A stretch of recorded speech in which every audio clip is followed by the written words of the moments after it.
दुकानें बंद कराएं, आप दुकानें में घोर रहे हैं। एक मिनट या तो ये बात करेंगे मेरे साथ अगर आपके सदर है, क्योंकि आप लोगों को आपके सदर ने इधर इकट्ठा किया। हमें नहीं किया,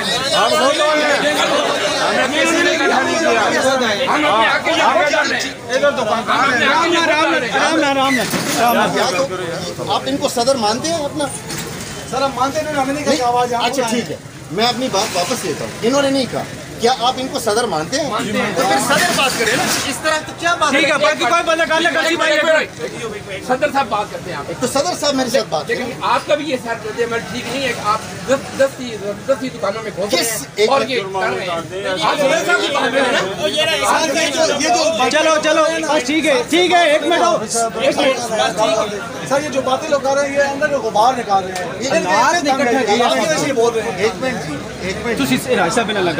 पहली बात सर, आप कह रहे हैं कि सदर साहब ने इकट्ठे किया, सदर साहब ने किसी ओहो, मैं अपनी बात वापस लेता हूँ। एसी साहब दूसरा काम है थाने चौक चढ़ा। एक मिनट जरा मेरी गल कर दो। दूसरा काम है थाने चौक चढ़ा।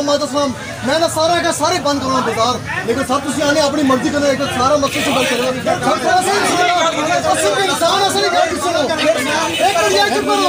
5000 बंदा से पीछे खेला हुआ काम बनना, आगे साथ गल करो। एक मिनट यार, सारे सब यार एसी साहब दूसरा काम है थाने चौक चढ़ा। का कोई मसला नहीं।